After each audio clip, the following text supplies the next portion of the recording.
Greetings and salutations, good friends, and welcome to Blades in Paradise. My name is Dr. Winston Thoreau, and I will be your guide to the perils and pleasures of our paradise amidst the post-apocalyptic Pacific Northwest. Now, we'll get to the chicanery and shenanigans momentarily, but before we do, allow me to deliver some news. Blades in Paradise is an actual play podcast run in John Harper's Blades in the Dark. We are proud to have been selected for the Evil Hat Games Creator Program. Bard Rock Network is sponsored by Dragon Master Games. Visit DragonMasterGames.com for all your CCG, TCG, TTRPG, and miniature game needs. If you enjoy the stories we tell, you can tip us on Ko-fi or visit us at patreon.com/BardRockCafe. By sponsoring the network, you not only help us provide an ever-expanding library of shows, but gain access to bonus content, the network Discord, exclusive booster game nights, and roles on our booster bonus table. Now, without further delay, allow me to introduce you to my cohorts Lizzie, Stirling, and Max, the crew of ESPN. Enjoy. Blades in Paradise is a dystopian story intended for adults. Our stories intentionally address challenging topics that might not be suitable for all ears. This campaign includes content warnings for gun violence, child endangerment, animal cruelty, unintentional misgendering, substance use, and graphic descriptions of injuries, including the eyes. Episodes 32 and 33 are also the final appearances of our recently deceased castmate and friend, Queenie. Hello, and welcome back to Blades in Paradise, where our approach to actual play storytelling is a mix between shonen anime and professional wrestling. I'm Paul, the Blades Daddy for our first campaign. In addition to the assortment of amazing adventures of ESPN you're accustomed to, we have a special guest tonight. That's right, our editor, Domi, will be playing a small part in today's episode, and if necessary the next. We'll see how that goes. Domi, I hope you have an introduction ready because it's time for everyone to introduce themselves, their characters, pronouns for both, and this week's fun fact. I was going to have you go first. Do you need time? Do you need everyone else to stall for you and you go after the regular cast? No, I'm good. I'll just do it. Alright, hi!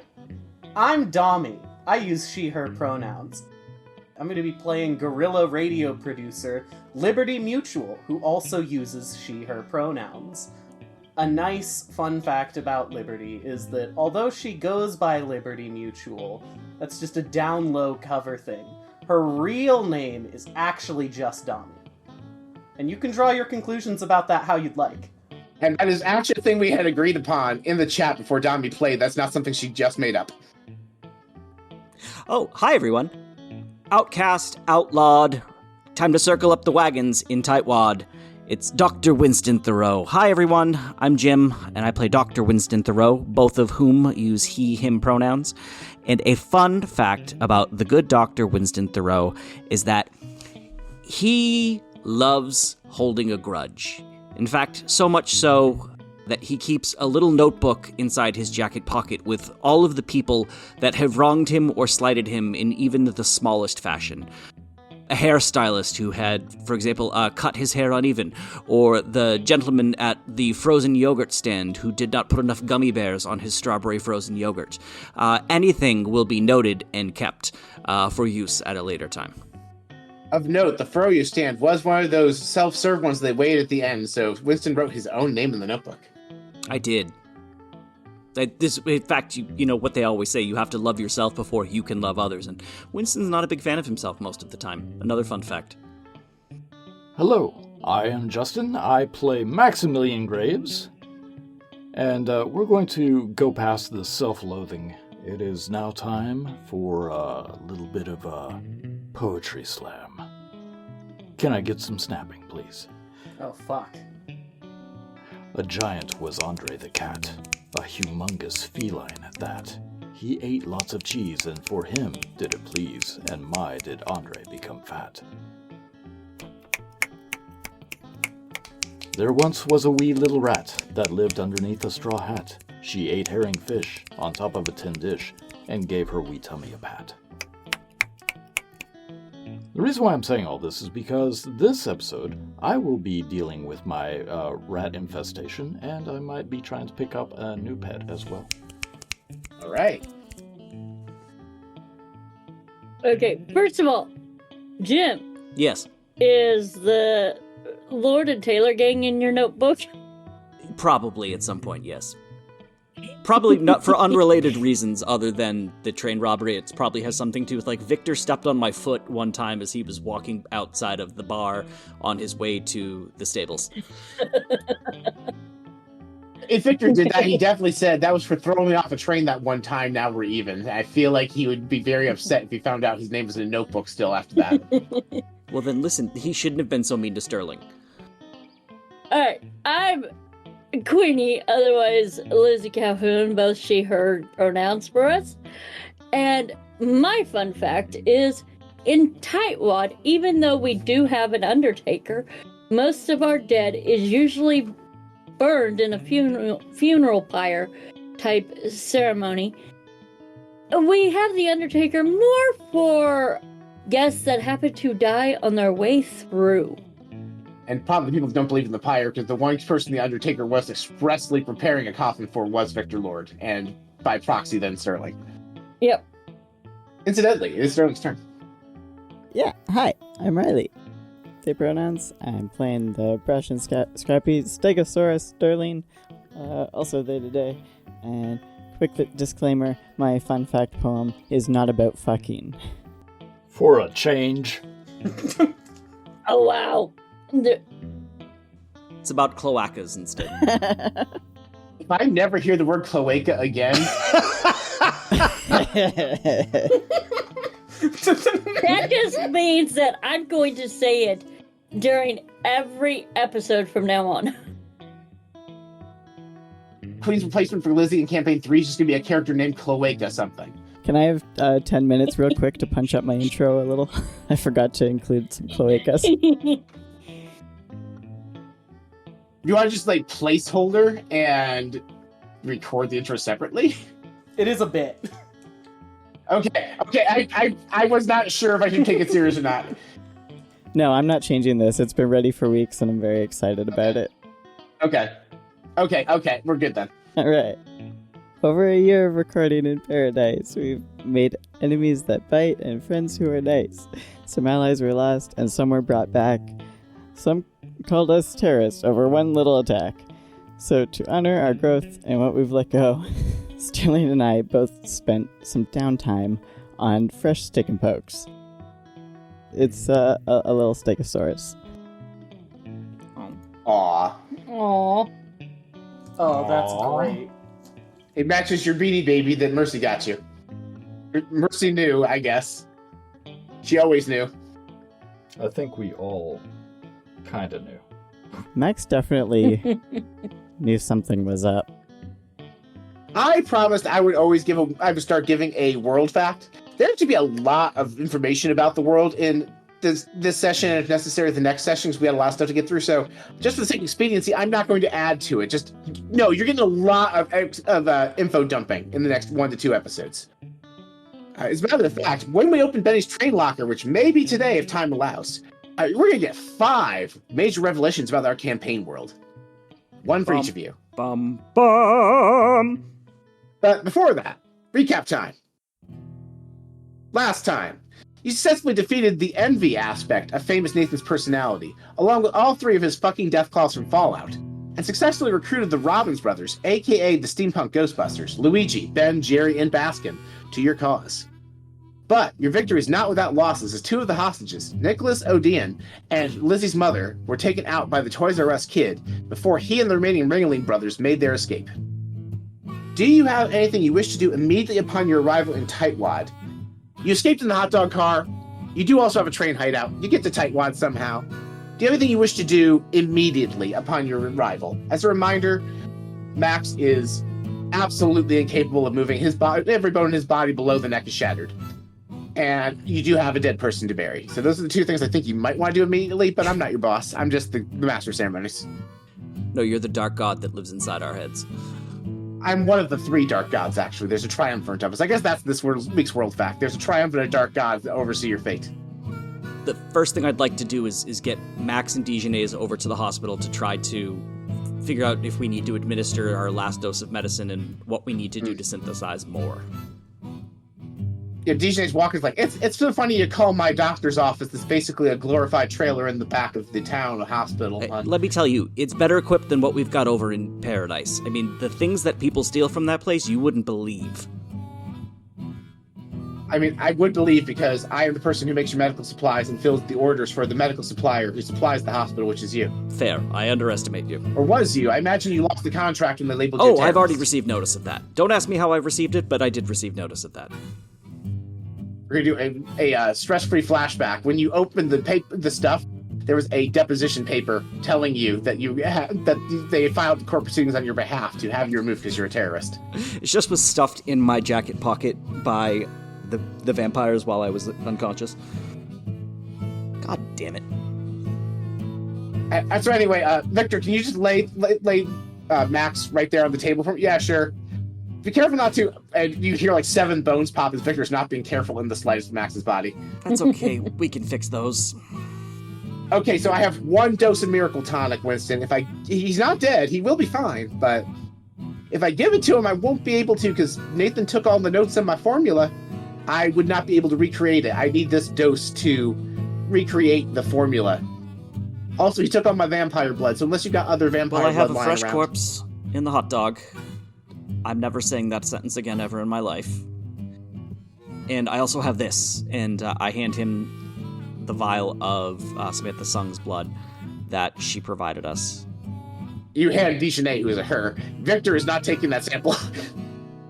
Sorry, I hand Dijonay's the vial of blood. Maybe you're going to hand it to Victor. Victor's like, no, I don't. I pick up heavy things. I don't handle fragile things. Okay, fine. I understand, but you were handling a fragile old man and nearly... Okay, anyways. He had it coming. He's not fragile. I feel happy. Oh, that's the painkillers Dijonay gave you. I'm still alive. Good job, Max. Arguably. Hang in there, buddy. I'm not sure how this is going to work out, though, because Benny's blood, I think, might have been special. I don't know enough about it to... I haven't run any tests, of course, I just got this sample myself, but we're going to want to be careful as we prepare these doses to make sure that we're not causing any unexpected side effects, if that makes sense. All right, so I will start reverse engineering the formula, and in a few days, when it's ready, because Max doesn't need it, he just got his dose today, I hear. In a few days, when it's time to make the formula, you guys just let me know which vampire blood sample you want me to use. All right.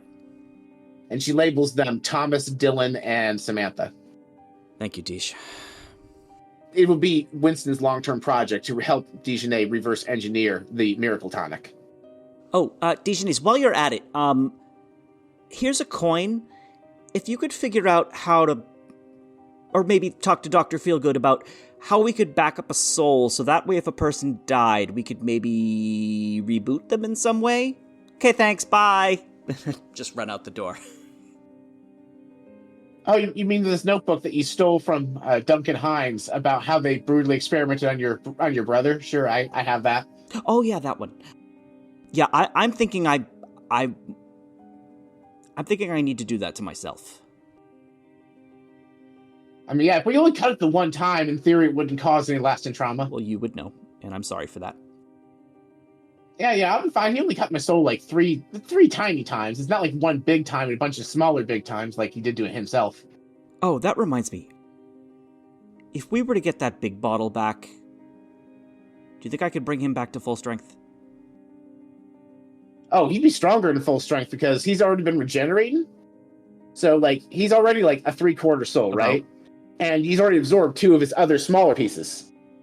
So he would be like stronger than the strongest ghost you've ever met, probably. We need to win that race. Dijonay, I love you, and I gave her a big hug and I run out the door. And she starts hooking up several medical tubes to Max because she can cure Max. You'll be able to move by the end of the day because she has like less miracle tonic than Benny's Miracle Tonic. But for the rest of the day, you can't fucking move. Winnie and DJ sitting in a tree. Ow! Oh, I'm sorry. It looks like you need an oxygen mask. You're not going to be able to talk. And here, it's also got a feeding tube. And she shoves it in your mouth. Now he can only narrate actions. That's worse. He's just out of the scene until the time skip. Anyway, Lizzie, do you have anything special you want to do for the ceremony for your mother? Which I'm going to give you time to say goodbye to your mother off this mortal core before your time skip. What do you like to do? Pretty much, I just go up to Mayor McCheese and I'm like, look, I know we normally burn the bodies of our own loved ones here in town, but I have learned, and I tell them about the fact that the spirits get turned into energy when we burn the bodies. Oh, right. I remember you guys mentioned something about that before you robbed famous footwear. Something about, like, electricity being made of souls or something. Yeah, that makes sense. I'll contact the Undertaker. The Undertaker's like, you rang? And he's already started measuring your mother's corpse for a coffin. Okay. He's like, I'll have it ready within the hour. And we plot out an area on our own family land for a family cemetery plot to bury her Sure, on. you guys got plenty of land, so. Yeah. All right, so you guys have a traditional 21st century casket funeral. Yep. How rustic. Actually, I'll say 19th century because it's probably a pine wooden box. Yeah, no, he didn't have time. He's like, I could get upholstery, but that'd be like a rush job. I thought you were going to say Pinewood Derby for a second, and I was like, that's a completely different kind of funeral. Weirdly enough, the casket does have wheels. And a little, like, pull handle. But they're not pushing it down a ramp against a bunch of other caskets, is what I'm saying. Unless... The Undertaker's like, I haven't thought about that. You, sir, are a miracle worker. Oh, no. No, I work the opposite of miracles, actually. I'm going to make millions on this idea. Millions, I say. All right, so Lizzie's mother is buried. Mayor McCheese says a breathtakingly well-written eulogy that I am not going to say out loud for the audience. It mostly has hamburger puns, to be honest. Yeah. That was the meat of the speech, is what you're saying? It was a little cheesy. Damn it, I was going to do that one. Relish the thought. But it didn't quite cut the mustard. I believe last session, Lizzie did express the interest of having Winston conjure her mother's spirit. No, I was going to try it. Oh, you were going to try it. I mean, you can. I'll let Winston offer you help without stress because this is the thing he's good at. Okay, so Lizzie, you want to learn how to talk to the undead, just like I do. Yes. Okay, so it's hard to explain because you know what they say is that the people who are the most talented often make the worst teachers. It just came naturally to me. You have to sort of close your mind, let all your thoughts disappear, and open yourself up to the possibility of there being more than yourself. So here, sit down next to your mom. And I just sit down crisscross applesauce on one side of her mom. Okay, and I do the same thing with Shadow by my side. Here, take my hand, and I want you to talk to your mother as if she's still here with us. Tell her exactly what it is you would want to say to her if she was standing here in the room. And I just am like, Mom, I'm sorry I didn't get to you in time. Roll a tune. Okay. And because Shadow is here with me and he's a ghost hunter, I get an extra die because of him. Cool. So yeah, you'll have one for Winston's help and you'll have one for Shadow's help. Which is 3 because I already have one in a tune. Perfect.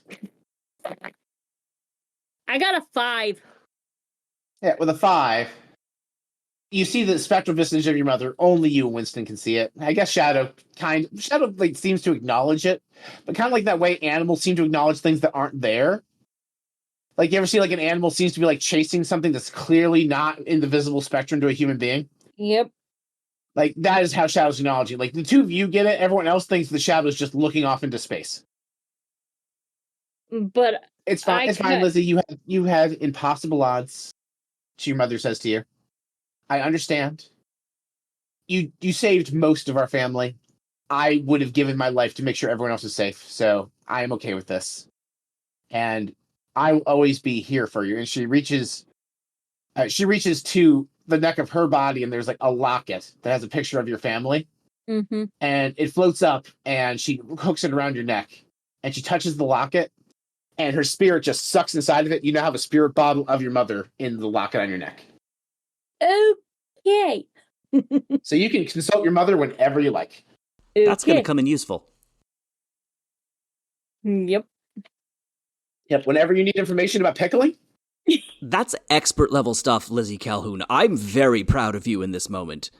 You know, I'm a himbo, so for me, opening my mind and emptying it completely is very simple. But for you, smart as you are, I'm very surprised and I'm very proud. And I just give Lizzie a big hug. And Mom would probably know about the different other factions, because she is one of the more well-known in the Homesteader group. That's true. That would be relevant after this entire time skip arc. Because the racing arc is definitely after that I had planned.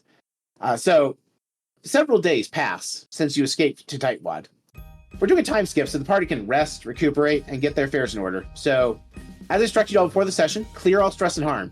And you each get to complete one small long-term project, something that could be completed in 3 days or less reasonable time, in lieu of traditional downtime. And we did discuss those projects one-on-one, but we're going to go through them in the audience. We're going to go in introduction order. Obviously, Liberty did not prepare a long-term project. If you did, that'd be weird. Winston, we agreed your long-term project was the Miracle Tonic. So that's done. The Miracle Tonic, and I spent a coin to get Dijonay's working on some other health-related issues. Yes, she's working on it. Like, okay, Winston, are you ready? To make a decision, can I talk to... No. You asked the other project. The tonic, I need time to actually remake the formula. I've successfully reverse engineered it, though. But you asked about, like making a backup copy of your soul? Wow, you worked that quickly? I mean, there was detailed instructions by this Hines guy.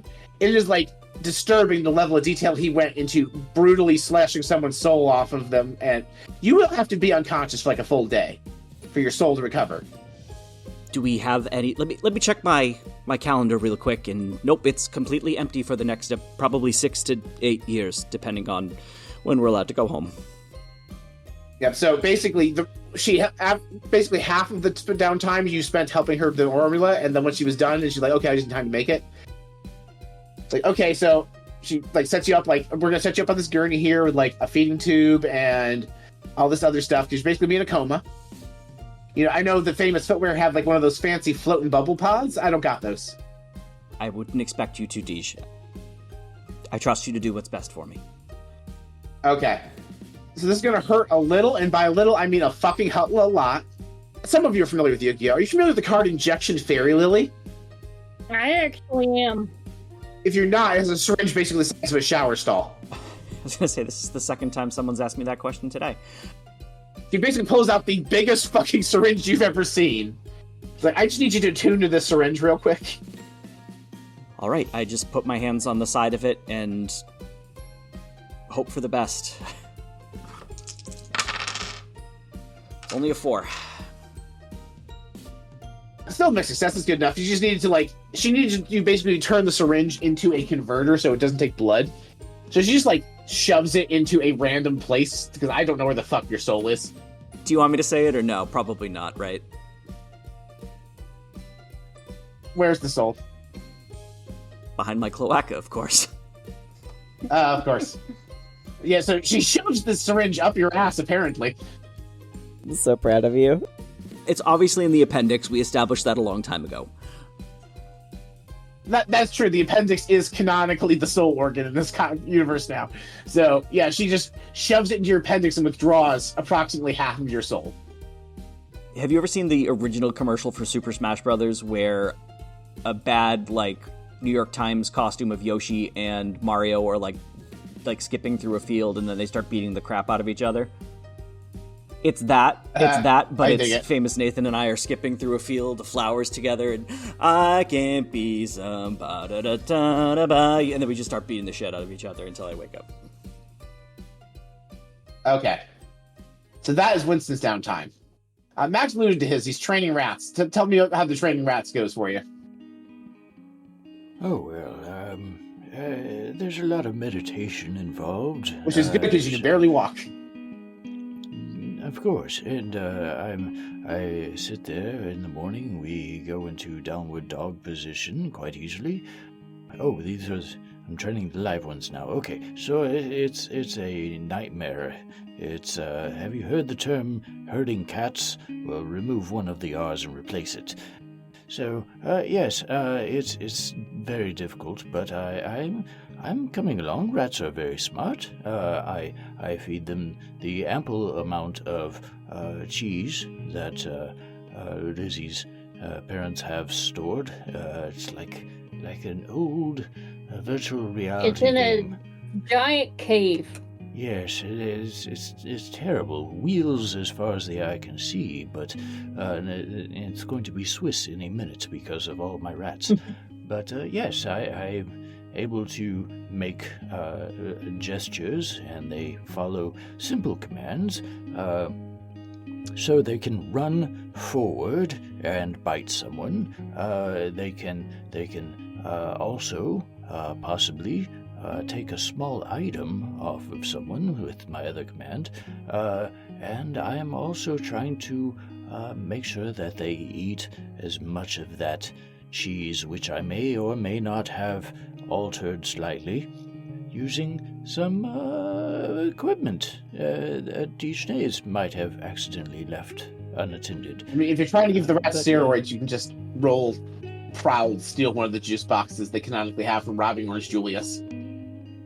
Oh, no, I don't want homunculus-worthy rats. I just simply want to make sure that when the time comes, my flashback will work, and, Okay, sure, you did weird experiments on the rats, you were bookmarking your flashback here, I got it. You have a pool of 50 rats. They will follow simple commands, such as the ones you provided. If you any other command other than the ones you provided, if you ad hoc, yeah, this is a simple command, I'm pretty fucking generous, I've been told, so I'll probably allow it. Yeah, what was the talk of another pet? Yes, I've tried to befriend the local tabby.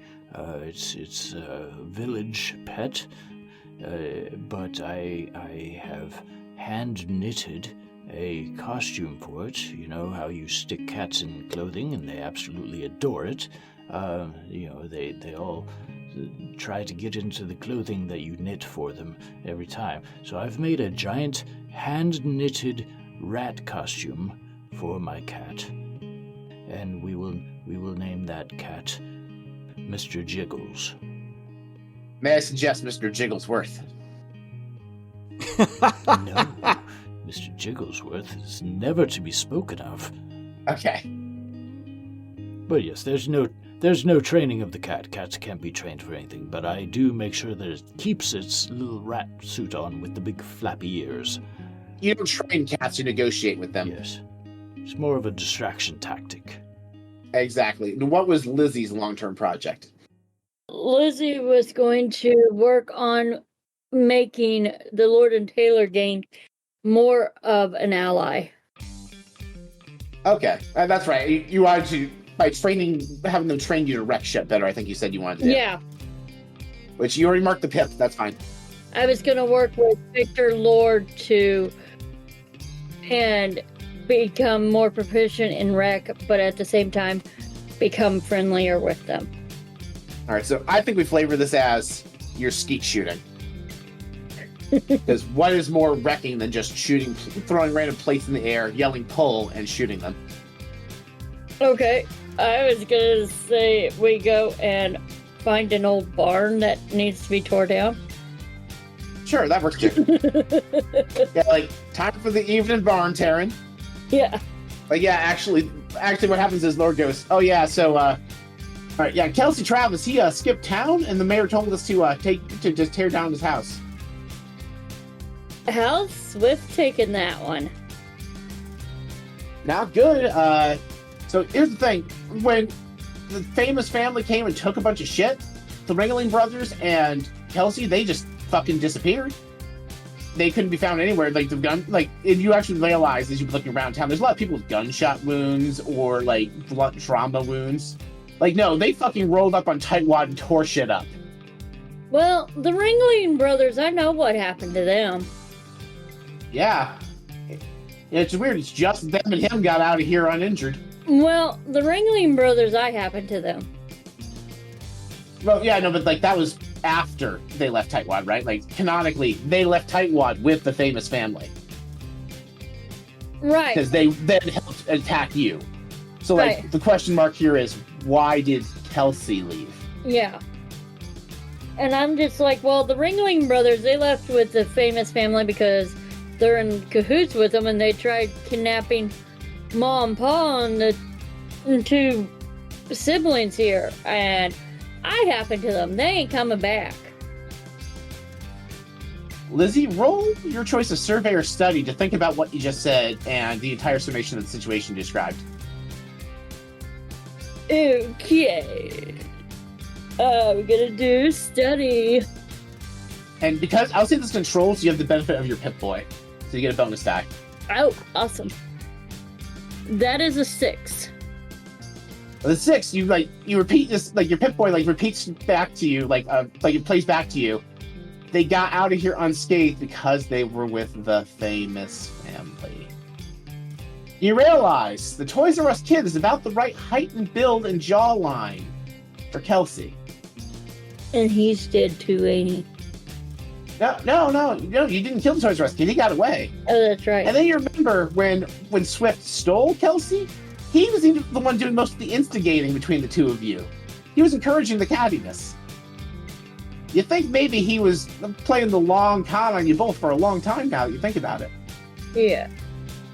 Or he was just a typical Chad. I tell Victor this, and then we go find Swift and tell her what's going on and describe the scene on the movie set to let her know. Oh, Swift Taylor, who's already setting up tearing down boards, the man who told me he loved me and that you meant nothing to him and encouraged us to fight, and you and I are friends now, and he was trying to stop that. The man you're telling me that man was a traitor?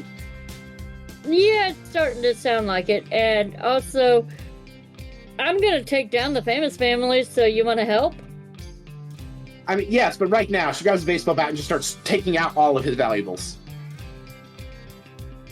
You get the impression she is very motivated to destroy this house now.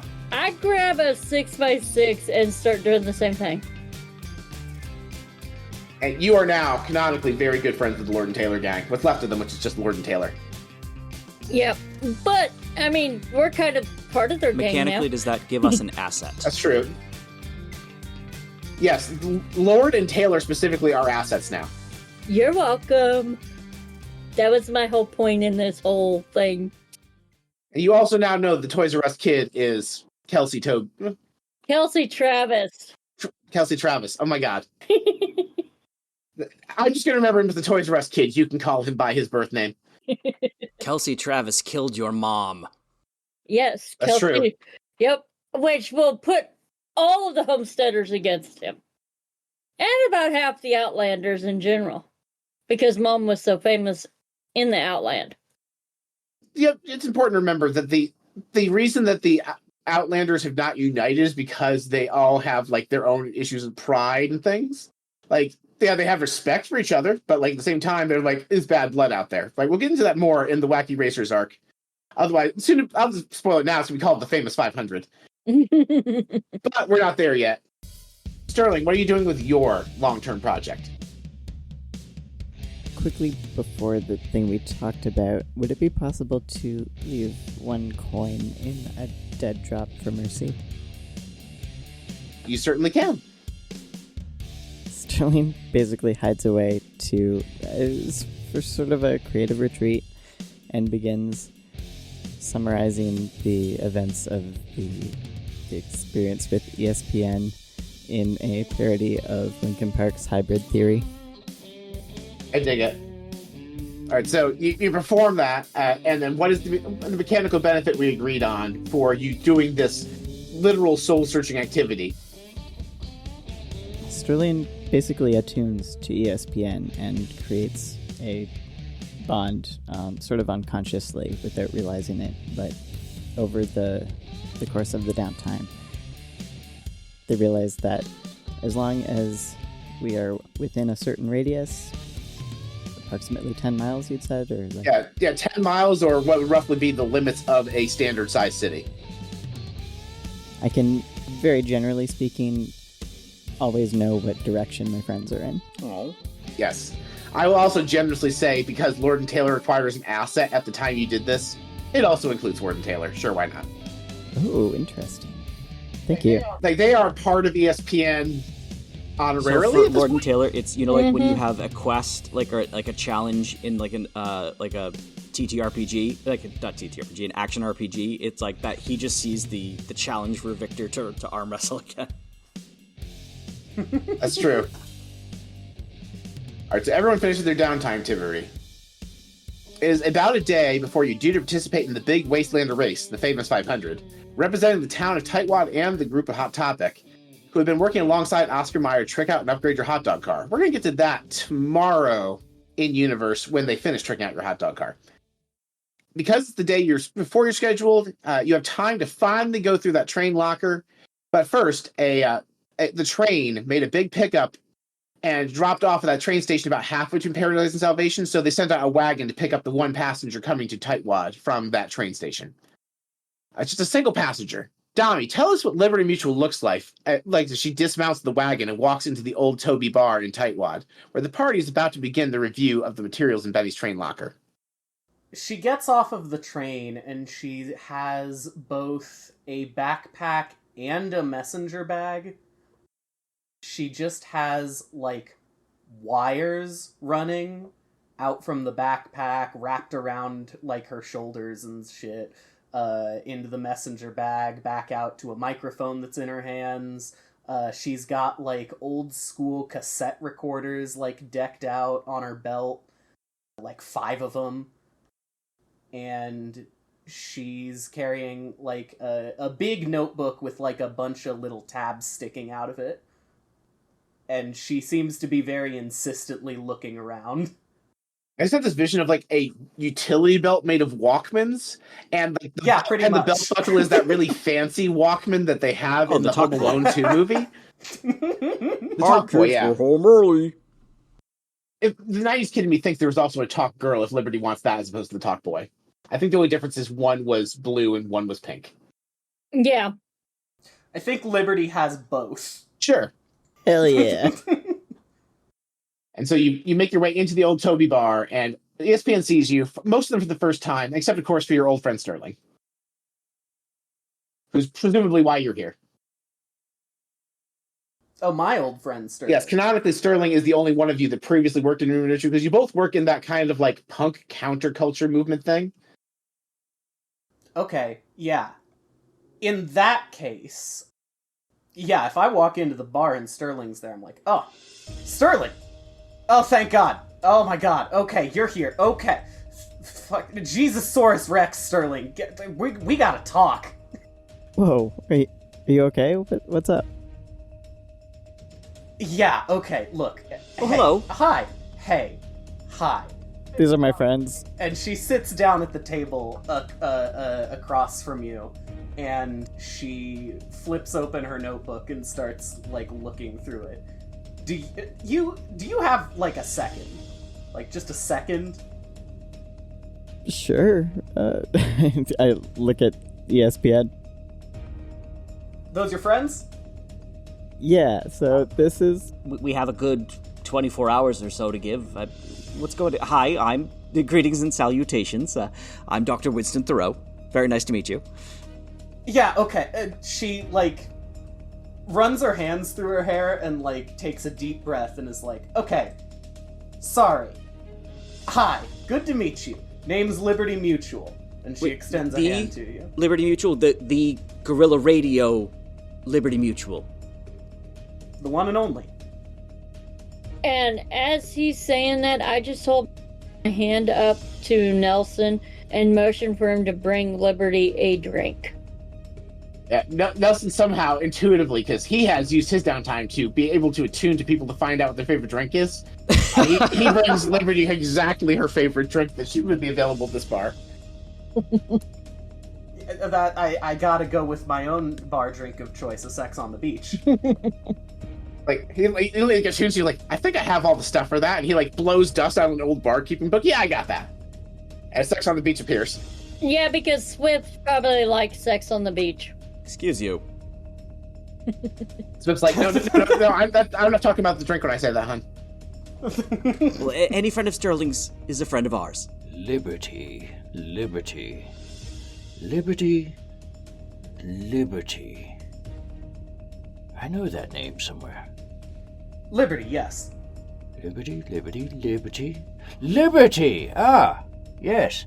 Hi. So, Liberty. Max, you know when we're watching the television and all of a sudden the feed cuts out and then we hear something that we're not supposed to hear on the television? Yes, it's usually you cussing at me because I fiddled with the TV Listen, remote. I apologize for that, but you if you don't know which button to press, just give someone else the remote. It happens a lot, Doc. You I can't help it if it's part of my arm. As Nelson sits down to drink, he's like, I thought those were just called commercials.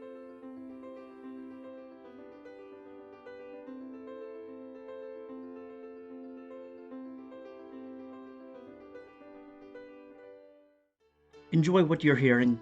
Rate us on your favorite podcatcher. Reviews on platforms like Apple, Spotify, or Good Pods help new listeners find our content. It's a completely free way to support the show. Thanks for listening. How's the flurry? Thrusters are burned out, of course they are. We lost both manifolds. The dimensional inversion dish is bent out of whack. Oh, and all of the saved stations on the FM radio have been reset. What does that mean? Well, it means we'll have to search for that alt rock station you like again. They're back. I'm Meanie. He's Llewellyn. I'm Herman. Yes, sorry. He's new. Facing the multiverse with optimism. Right, well, we're dead. We're dying. This is it. And top-tier expertise. I think I've got it working. Whoa! These electrical readings are off the charts! Yeah, you're holding it upside down. Oh. Tackling danger wherever they find it.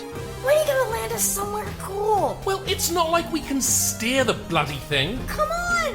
Give me dragons! Give me pirates! Arr, trespassers! Okay, space pirates. Way to split the difference. And facing impossible challenges. Llewellyn, have you considered that there will be realities where you just can't get Newcastle Brown Ale? No, I refuse to accept it. Lobsteroids, yes. Religious robots, sure. No Nuki Brown? It's just not possible. But can they find their way home when they can't even trust each other? You're a real jerk, you know that? Did I know that? It's listed on my birth certificate under gender. I don't know if I can trust you. Yeah, the slightest chance of getting home and you throw your entire moral code out the window. I'm just being pragmatic. Jump Leads, a sci-fi comedy audio drama podcast. A brand new season coming soon. It's an infinite multiverse. Infinitely deadly, Captain. But infinitely funny, too.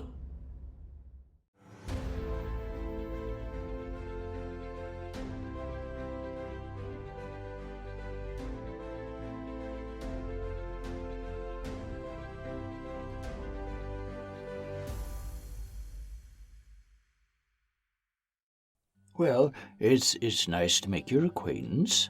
I am Maximilian Graves. This is Stirling. They are what you might call sex on the beach, if you prefer to call them by their nickname. But this is Dr. Winston. How do you pronounce Thurrott? Close enough. Thurrog? I'll take it. Row. Anyway, I'm just messing with him. Yes, this is Dr. Winston Thoreau, also known as a whiskey sourpuss. And of course, Lizzie. Lizzie is what you might... I'm just whiskey. Yeah, just straight up whiskey. And you see a half a gallon bottle of whiskey beside Lizzie. It's at least gone already. All very good to know. And she's been writing all of this down. So Domi the person doesn't know this, but Domi the character does. Your notes already have Public Enemies 1 through 4 next to all their names because they've been declared as terrorists. Yeah, absolutely. You know, I'm still offended that I'm Public Enemy number 3. Have we been dubbed the corporate killers or something of that nature? Some catchy name? That's good, and she writes that down. Yeah, Stirling's number 4, Max is number 1, and I'm number 2. No, number 1 was canonically Stirling because they know better. She goes, ooh, that's good, and then she writes corporate killers down in big letters at the top of the page. The Roblins brothers who were at the next table were like, I thought that was going to be Luigi. All right. Hey, look. Okay. So Doc's number 4. And she snaps to get everyone's attention, and she's like, "Hey, I'm a busy woman here. In case you didn't notice, did you get my whole thing? Did you get my whole thing?" And she What whole thing? motions to herself, the notebook, herself, the recording, everything. Did you get my whole thing? You really liked the television show Ghost Rider as a child. Yep. Did you write down that sex on the beach part? Because you can just cross that out. She takes it and she sips, and then she crosses it out. She goes, "Look, it's good to see you again, Stirling. It's good to meet all of you. You know who I am. You know what I do." Oh yes, I'm picking up what you're laying down. I want to know everything about what led you people to this. And she points to Public Enemies number 1 through 4 on the page. We don't like vampires. Well, it all started when I was born at a very young age. She starts flipping through her notebook, and she's like, okay, so, wait, vampires? Yeah. Yeah, we'll get there. Yes. Procter They're and real. Gamble are vampires. Just like ghosts. All right, now hold on. Now hold on a minute. So this really starts in an orphanage in Paradise. A young boy was named Nathaniel. That's yours. Mine started right here, in this bar. Okay, yeah. Look. I'd love to hear all your backstories and everything. That sounds really great. And maybe we'll get to that, right? But I wanna. She flips. Okay, here it is. Yeah, this is okay. So the first thing that I was able to find on you folks is right here. It looks like you had on the books. Yeah, you were in the newspaper in Salvation as heroes. You stopped a train robbery. What happened there? It was our part, Victor and Taylor wave. Yes, so we were making a delivery of, we'll call it mail, if you want to be less specific about what we were delivering. If you would like to be specific, actually at this point, who really cares? We were delivering books as part of the library program. Oh, shit. Yeah, that's no good. I mean, it's real good, but it's no good. You know what I mean?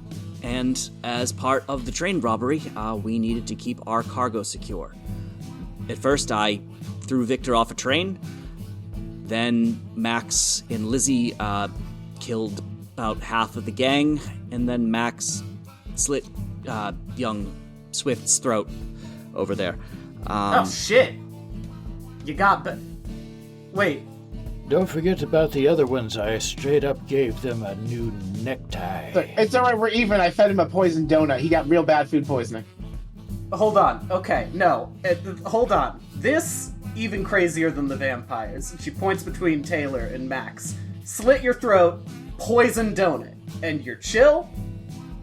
Yeah. Oh, yes, we're good friends now. My mama told me if you ever want to get even with somebody, you gotta meet or less than they do. Otherwise, they're going to, an eye for an eye makes the world go blind. So if they take your eye, you gotta go for something less than an eye. Otherwise, they're going to go for your other eye.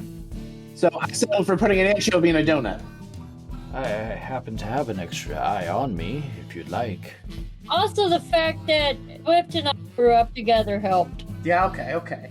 She scribbles in the notebook. So after we successfully smuggled the books into Salvation, we proceeded forward, and we were made an offer that because of Famous Nathan that I could not refuse. One that I should have. We went from delivering books. Famous Nathan. The Famous Nathan. Who actually The isn't Famous Nathan. the Famous Nathan. Oh, He is wonderful. actually a automaton with a shaved portion of the original Famous Nathan's soul inside that houses a particular aspect of his personality. In this case, I believe it was pride. Now, it sounds like... Okay, that's crazy. That's insane. So there's multiple of this guy? Yeah, Jason is like, oh yeah, here, there's a whole journal explaining that. I made a photocopy for you. Okay, that'll be real good. Thank you for the materials. I'm gonna take the bottle out and just put it on the table and let him say hello. You know, also, I don't think Winston didn't bury the lead in this one, but there's actually 7 of those automatons. Well, 5 now. We're getting ahead of ourselves. Let's try to Okay. keep this. So you had to take this job because you didn't like this Nathan guy. Oh, hated it. So what's you got history with Famous Nathan? What's up with that? We grew up in the Paradise Orphanage together. We were best friends. I took care of him like a little brother, and come to find out, I was adopted on my 17th birthday by the Famous family. They returned me just shy of my 18th birthday and picked Nathan instead. Damn, that's fucking cold shit. It's cold. Yeah, it's cold. All right, so what was the job that you took to get back at your brother? That's part's not as important as. Victor's like, isn't this the one where you're smuggling the drugs that like steroids for children? Listen, anyone can take the steroids. Lizzie took the steroids. You and Swift were godsends during that. Because you saved the dummies. All I know is that Stirling and I didn't survive the crash. Oh yeah, you Yeah, both sure. practically died. It was real bad. Yeah. Okay, so we've got steroids for Orange Julius. You're working for Orange Julius, yeah? Unfortunately, yeah. We were stupid. It happens to the best of us. Yeah, everybody works for Orange Julius at some point. And at that point, I also stole a bottle containing Nathan's grandfather's soul. But it didn't end up being Nathan's grandfather's soul. It ended up being half of Nathan's soul. Right, okay, because of the soul splitting. Alright. You know, it's Okay, funny to me. then. You don't seem So- fazed by any of this. This is some bizarre shit. First of all, you start looking into shit that Lantern Corp does, you would not believe the kind of things you hear. I mean, I'm gonna corroborate all of this later. I'm not gonna lie to you. I'm gonna go see what I can find. Because this is insane. They use souls for electricity. Trust but verify. But yes, ghosts are electricity. And Stirling, you're in on all this? You say they're good? Yeah. Alright, Stirling, if Stirling says you're legit, you're legit. In Tightwad, I have a tradition of doing prayers for deceased and actually putting their spirit at rest, but because of the new information we got, I buried my mom instead of burned her. Okay, so you used to burn why was burning the bodies bad? Because they're taking the spirits of the dead as the bodies are burned into a volcano for If electricity. you head up into the mausoleum at the top of the volcano, I don't know what's inside. I haven't been able to get down in there, and Max can corroborate this. Max can't corroborate shit. Have you met Max? He's the last person to go up there. You can feel the geothermic heat when you're up there. They have some form of device or system that allows them to take the dead, incinerate them alongside their souls. It's why whenever we have a power outage, you see horrible warped figures traveling the streets, attacking anyone within arm's reach. Alright, so let me get this straight. Let me just make sure I got this all right, as you're telling it to me. The world is secretly ran by vampires who burn ghosts in a volcano to make electricity. Yeah. Yeah, 100% accurate. That sounds right, yes. And how'd you find all this out? Well, Trial and error, mostly. They've been keeping Max alive with their own blood because his blood is acidic to them. I did what now? His blood's what? It burns them. Max has been alive for hundreds of years. Oh, don't exaggerate. I'm only in my 80s. In 1580s, maybe. No, he means like 400 years old or more. He was born in like the 1980s. He says like 480s. Now, weird vampire sustenance is the only explanation I could imagine for that man sitting right in front of me. But please go on. Yeah. The guy that runs ESPN, Benjamin Franklin, or Benny as we know him, has been feeding him his vampiric blood to keep him alive. Is that why I always have a weird taste in my mouth? Because his blood can literally take out Procter & Gamble. Okay, so Benny Franks, dude in charge of ESPN, he's got beef with Procter & Gamble. Yep. Why? Why? I don't know. If you go back and take a look at the mural in the famous factory, you'll see Max and Benny and Procter & Gamble all at the founding of Paradise. Okay. You mean that factory that got completely destroyed by a fucking Deathcloth and Fallout when you guys went there? Yeah, she says that. Also, didn't somebody have an actual picture of the founding of Salvation with Max in it? The exact painting that Jim was talking about, Oh, yes. I thought there was an actual picture too. Like, snap. Oh, you know what? You're right. Or There the is a copy of that snapshot. picture that you guys got from Samantha Sung. It was part of the folder that you guys stole about Samantha from Benny's train locker from Orange Julius, but that's way later in the story. Yes, Disney's like, oh yeah, I know the one you're talking about. She rummages through the folder, like, here you go, this picture. So, and it's like Benny standing there, and then Max giving Procter & Gamble the world's biggest handshake with the goofiest old man smile on his face. But Salvation, Right, it's okay. literally like the first dig of Salvation, which I assume was a couple hundred years ago. Well, Paradise, but yes. Paradise. sorry. okay. I got two questions I want to circle back to.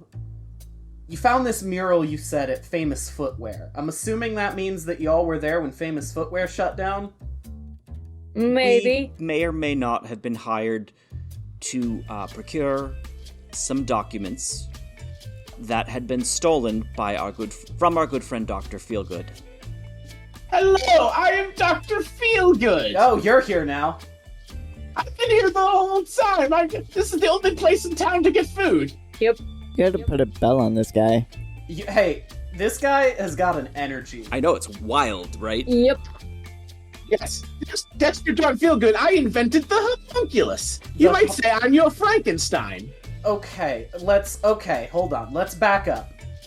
The train crash that took place out by the lake, the bodies that were Victor was removed part of. from the site were removed by Dr. Feelgood.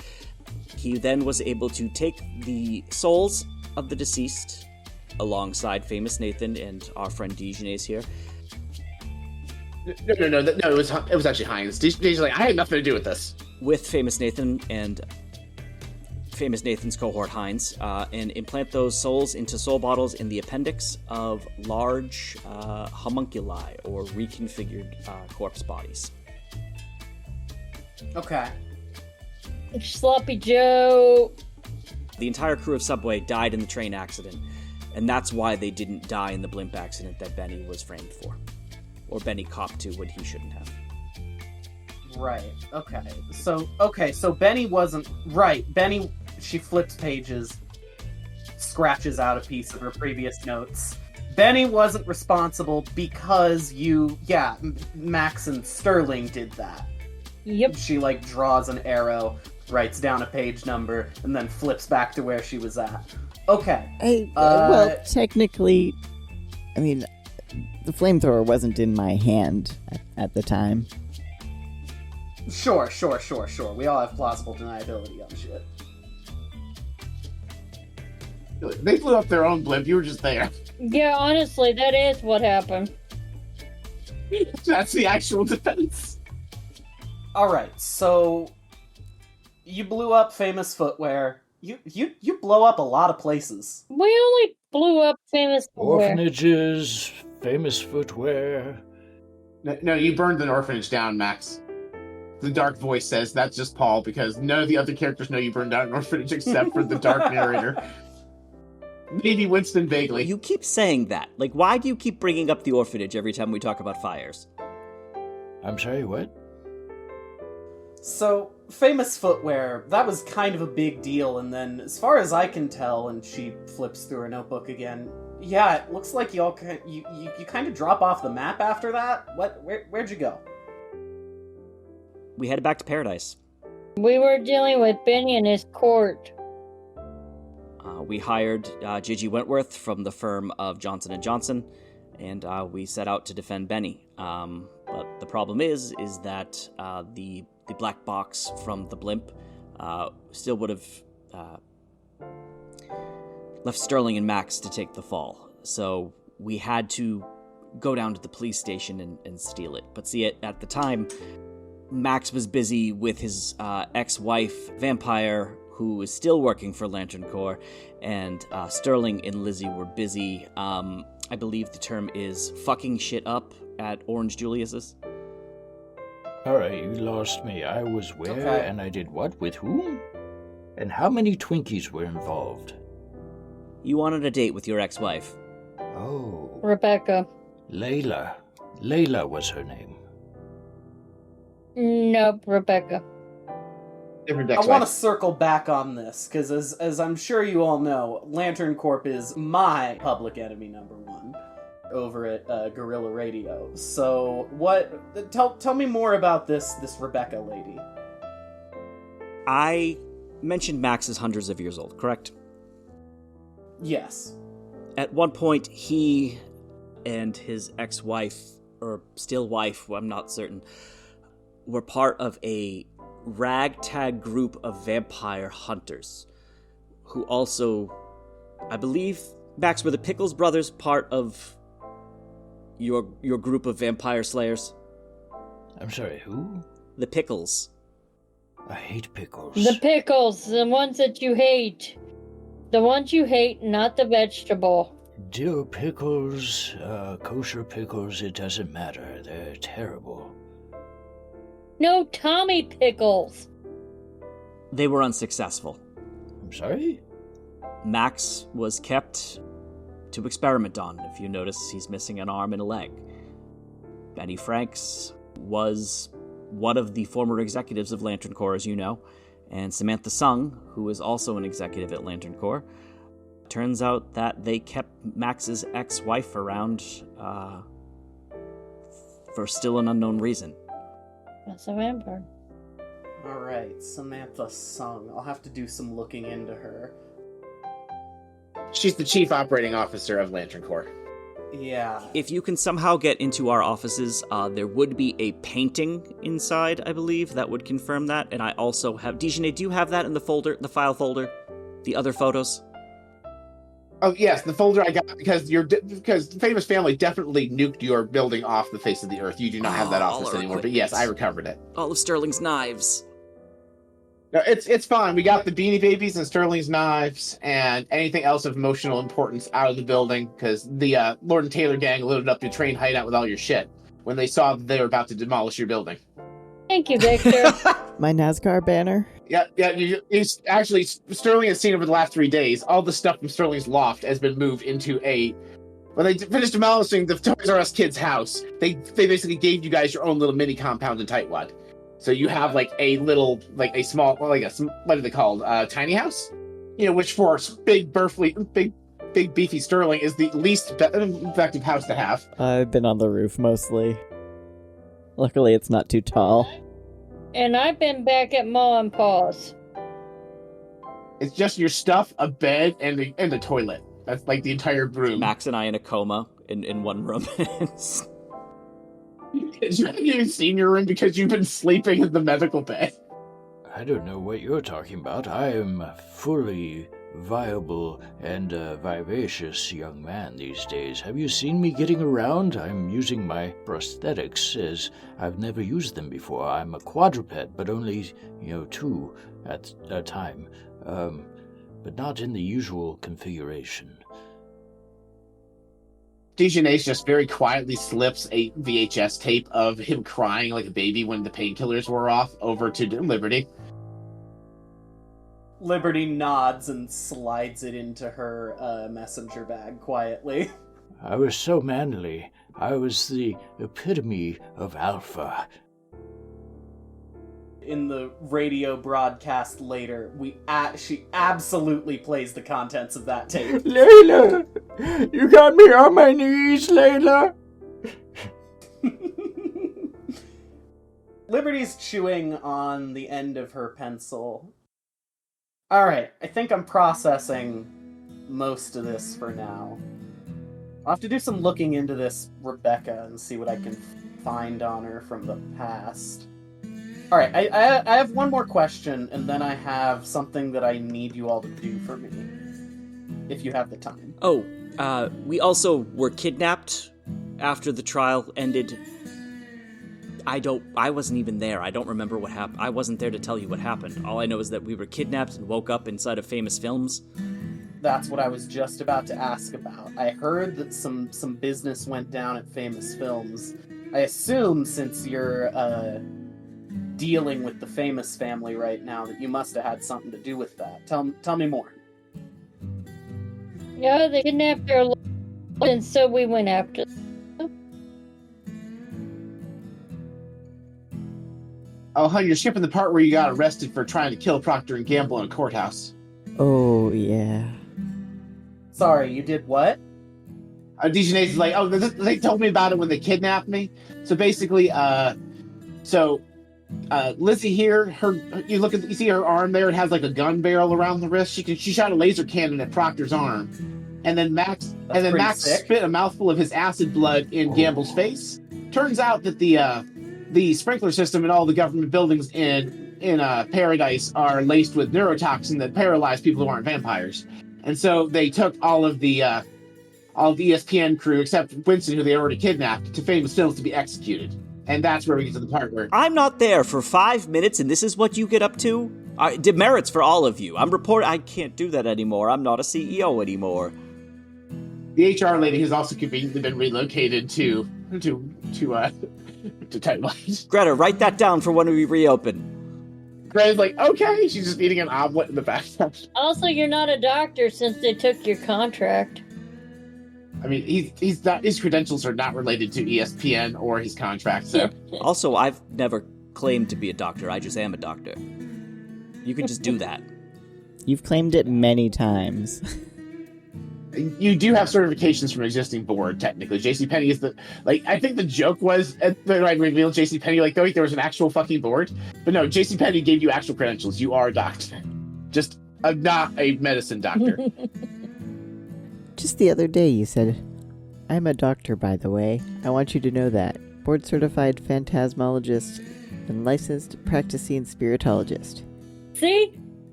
Liberty has that exact quote written down. All right, Liberty, I know this is very difficult to understand. But, truthfully, if they took the contract from the hospital, they would have taken the board certified too. That's different, right? His board certification is like a license. It's not like the contract with the hospital where the hospital is going to no longer accept your business, right? They have to actually, there's probably a process. JCPenney doesn't live in Paradise. He's the chairman of the board. They need to go to the Amish country to find this fucker to say, hey, cancel Winston's license. Liberty says, if I were you folks, I would think twice about interrupting a vampire hunter as many times as you have. But what do I know? What are you trying to say, old man? Oh, I was just trying to tell Liberty that I know this all sounds fantastical, far-fetched even. Half of what they said is probably untrue, but especially about me, I'm just a harmless old man. But I will say, let me sum up. Apparently, everyone who runs anything is very evil, which is why Dr. Thoreau no longer runs ESPN. There are vampires and ghosts and zombie ghosts, if you count the melty ones. And, our friend Stirling, they are a were-dinosaur. Okay, now that's a new one. Sterling, you got something you need to tell me? You've been holding out on me, bud? I don't know how to explain. I don't know what happened. Yeah, well, you gotta now. But only while we were in the ghost field. You turned into a frickin' backplated monster is what you did. You tore one of the people into shreds. You went on a rampage, throwing lightning bolts from your mouth, and you stomped Tokyo into nothing. Half of that is not true. Well, you see, Famous Nathan and I were playing a game of combat critters in which anytime I would deal damage to him in this children's card game, it would cut a piece of Dijonet's soul away. And while that was happening, he was broadcasting on the big screen each one of my friends in a sort of a life or death situation. Stirling actually blew up a train and may or may not have killed Amazing Grace.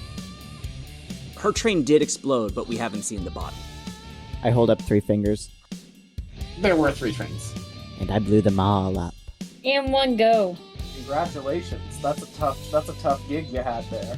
And most of the Ringling brothers are dead too. So when Nathan knew that he could no longer win, he transported us to the, I'll call it the Shadow Realm or the Spirit Field. It's sort of the line in between where the dead and the living can both exist and thrive. I've only been there twice. This is only the second time I've been here in my life. The first was when I received my credentials. Stirling, upon arriving in the Spirit Realm, realized their true potential. And naturally, in tapping deep into themselves, I mean, I'll let you explain it, Stirling. I do have a dinosaur bone in my body, and apparently it can manifest as sort of a big... Oh gosh, what's that comic you were telling me about, Doc? The Steg something. Stegron the Dinosaur Man, I believe, is one of Spider-Man's foes. Yeah, like that, but good. Yeah, okay. Shit, Sterling, I guess I gotta get more experimental surgeries and then play children's card games about it. Now, Dr. Thoreau, I have to warn you, those names for the realm are copyrighted if you look here in my little book of copyrights. So what I'm going to say is we should call it Limbada, where you have to... It's a limbo realm, but you have to dance your way out. But I thought Limbada was the forbidden dance. The forbidden realm of dance.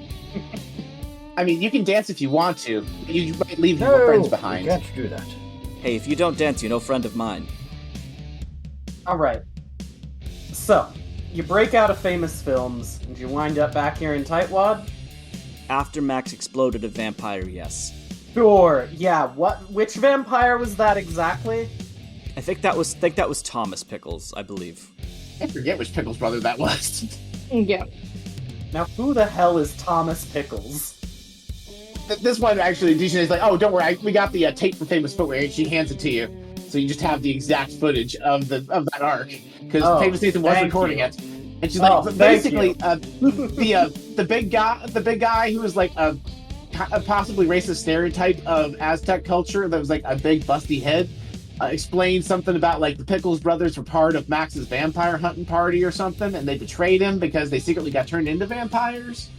So like the reason Max hates Pickles is because these 2 assholes who happen to have the last name Pickles, near as I can tell, betrayed him, like somewhere in the neighborhood of like 150, 200 years ago.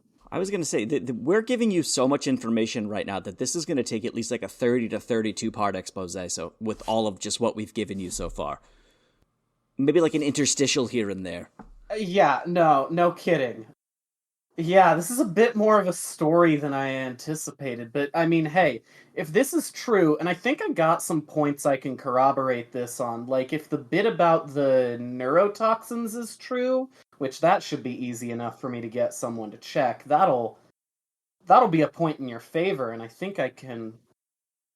Just ask your friend, a plumber, hey, can you just turn on a sprinkler and see if you collapse for me real quick? Yeah, basically. I mean, shit, if we got vampires running things, then this goes so much deeper than I thought. You still in charge here? And she points to Winston. I would say it's more of a committee at this point. No officers, only soldiers. That doesn't sound right. No, these are my friends. I'll say these are my friends. Sure. I can respect that. I think I'll stay in touch with all of you, and I might be willing to do, say, a 32-part expose on what all's been going on here so far. Okay. Now, I gotta ask you about something. And she closes the notebook. I think that you all are obviously pretty skilled. And I've been looking to expand my influence for a bit. You know what I'm saying?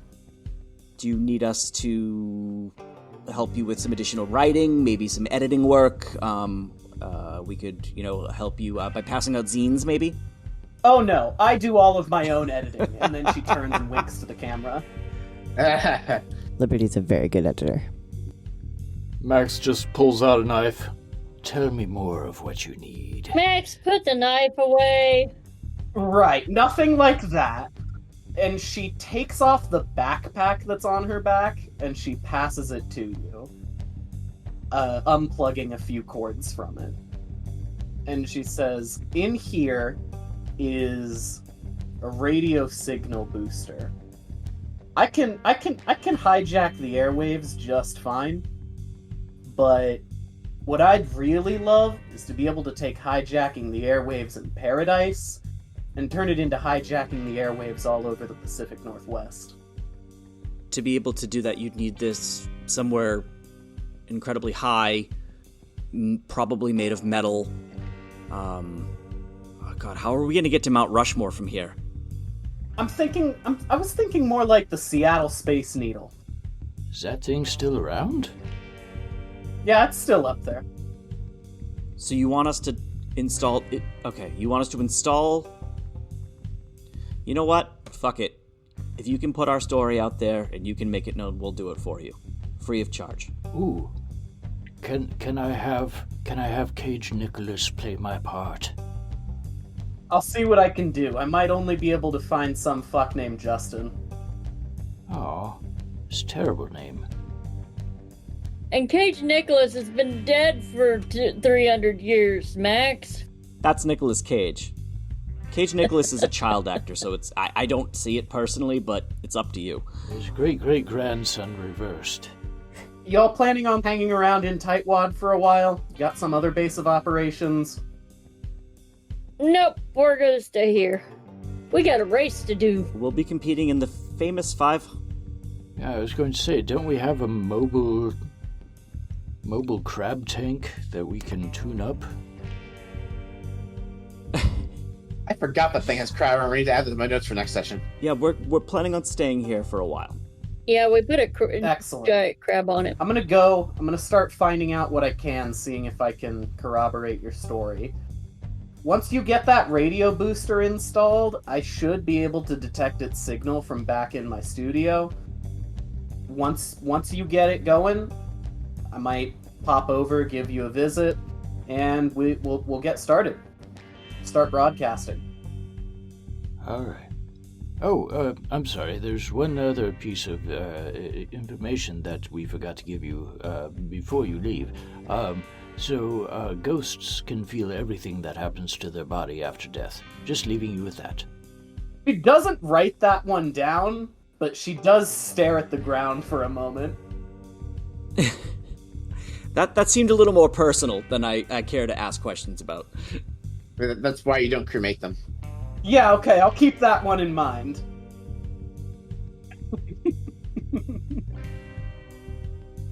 So anyway, Dijonais goes, well, Miss Mutual, I'm sure you want to catch your train back, but we do have, and this would be for next time because we're running a little late in the night, we do have the contents of Benjamin Franks' train locker that the party recovered.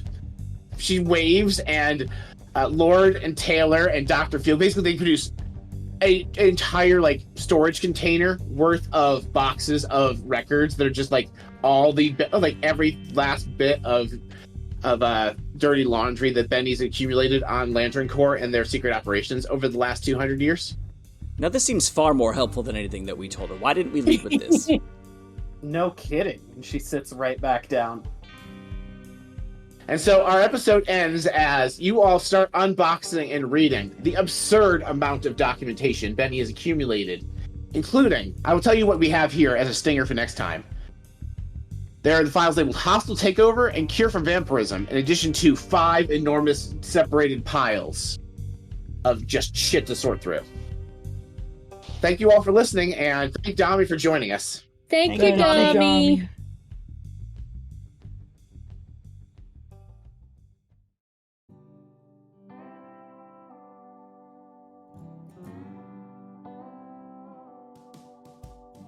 Blades in Paradise is Paul Kinter as Master of Ceremonies, Justin Langston as Maximilian Graves, Queenie as Lizzie Calhoun, Emil Riley as Stirling Ackred, and myself, Jim Remus, as Dr. Winston Thoreau.